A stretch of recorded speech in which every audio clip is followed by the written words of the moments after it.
Today we are solving the trigonometry question based on identities. If cosec theta is equal to under root 20 minus p square and cot theta is equal to under root p square minus 13, find the value of p. We know the identities related to cosec theta and cot theta.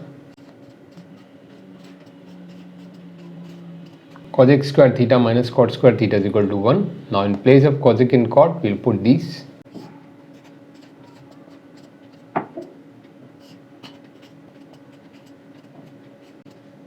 Squaring this will open the root.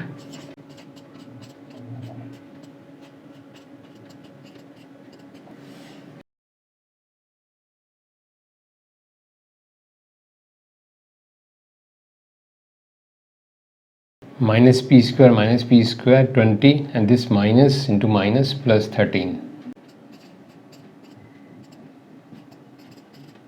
20 plus 13, 33 shift here. Minus minus cancel.